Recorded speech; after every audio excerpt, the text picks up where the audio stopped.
road race. The last quarterfinal match of FIFA will be taking place at Mercedes-Benz at 12 noon.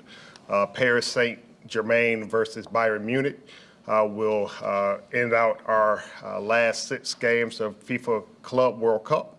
It has been a success thus far. We've been welcoming thousands of international and local fans who have been enjoying the festivities. And again, we're asking people to pack their patience. As they saw yesterday, we had a fan march where we had fans from Monterrey traverse through our cities en route to the stadium to root on their team. And so we anticipate that also happening on Saturday afternoon. Tickets are available. We too are asking people to utilize MARTA or rideshare to come to Mercedes-Benz to enjoy the match. And likewise, if you do see something, say something. We too will have officers deployed strategically around, utilizing also Connect Atlanta and our partnership with our federal and local agencies. So again, come down on Saturday, enjoy the festivities for the quarterfinal match against Paris Saint-Germain versus Bayern Munich. Now I'll turn it over to Executive Director Arnold. Good afternoon. And as we encourage you to see something, say something, we also encourage you to make the right call. So again, we stand before you as we embark upon this weekend's events, asking that citizens make the right call. We expect to have multiple calls of fireworks, shots fired, as well as noise complaints. Of course, if there are gunshots heard, we want you to call 911. But for those calls that you want to report fireworks or you want to report noise complaints, we ask that you either dial 311, then use option 2, which is our non-emergency line. We also have 2 other methods of communicating with us. One is text to 911. You can use your text messaging app to text 911 and make us aware of any fireworks that are being popped around your location. And also, if there's no other mitigating circumstances. So if the fireworks are creating another danger, if they're on a rooftop, for instance, then of course we want you to call 911 for those. And then also noise complaints. Those noise complaints can be communicated to us through text 911, or you can use our non-emergency web portal, and that email address is atlantapd.org. And again, it's atlantapd.org. So we encourage everyone to make the right call and see something, say something. All right, at this time, everyone, we will accept questions. Deputy Chief Collier, you said that you guys are using vehicle barriers this year. What's the reasoning behind that? Is there a threat of someone using a vehicle for an attack, or is this just something over the course of the years you realized that you guys wanted to add something, an extra barrier for people? So the Atlanta Police Department this is not new to us, hosting large-scale events. And so after every event, we do a debrief and we look at what has happened and how can we improve. But we also look at things that are occurring around the world and how can we better protect our citizens and the visitors of this city. And so that was one of the things we came up with. Okay. So you guys are preaching see something, say something. One of the most recent cases where that popped up was last week when the 6 people were stealing those pride flags and doing it in Midtown Atlanta. I mean, can you talk a little bit about why those situations are so important for people to call and get officers there so quickly? And what we want people to do relating to that is own the space that you're in. And what I mean by that is be aware of your surroundings, make note of things, enjoy the venue, enjoy the event, but however, just kind of have some awareness about you.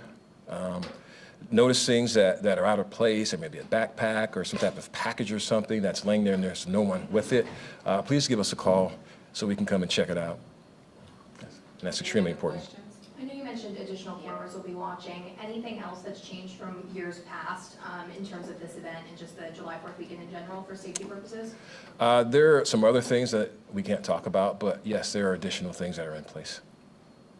And Deputy Chief Hampton, you had told us a little less than a month ago during the 1-year countdown to the FIFA World Cup that we're expecting next year, that there were some changes that you guys were going to be doing because when you went to different places that have soccer tournaments and soccer or football or however you want to refer to it, the mounted units, and you weren't increased. Have you guys seen any issues over the last 5 games or 5 matches, and any expectations going into Saturday? Again, no issues. The things that I get talked about for that 1 year out, we have implemented that. We have deployed our mounted patrol units at critical spots to help with crowd. We have also deployed our tactical field officers at the gates to provide more of a presence. And that is something that we saw during some of our international visits, and that's something we definitely have continued to deploy.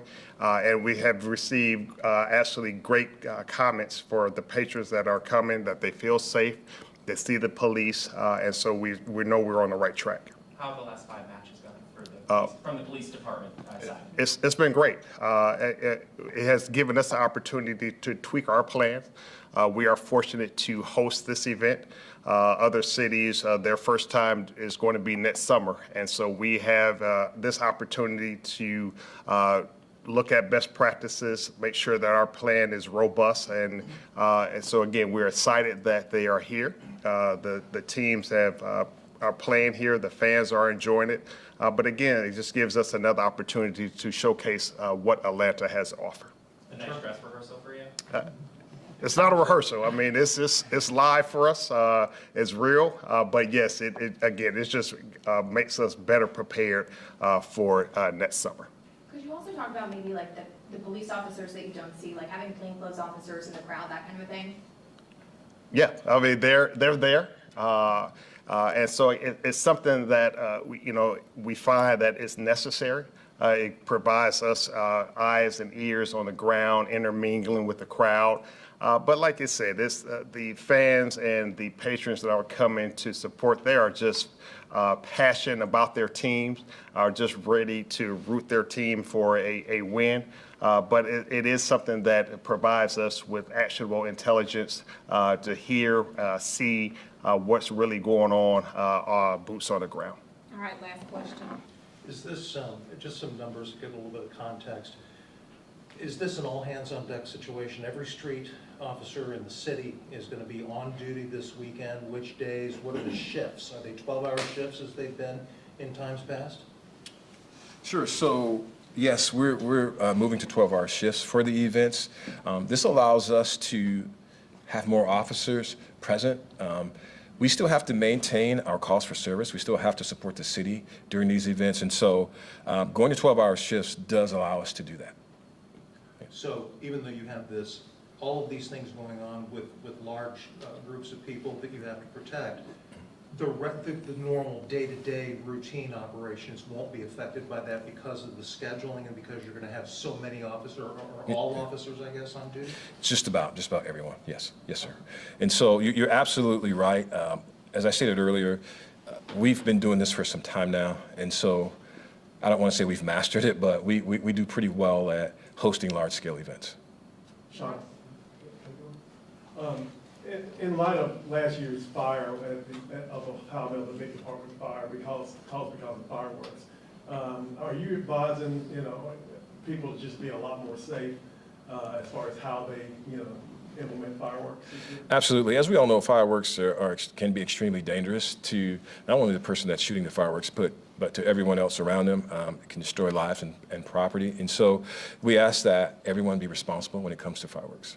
And please pay attention to AFRD, our Yes. fire department, our fire partners, I'm sure are posting information about fireworks safety. And with that being said, our statements regarding today's event are already on our website. That's the APD website. Go to the news section and you will see it. We thank you all for being here. We will see you all later. Enjoy your 4th of July. Thank you. Thank you.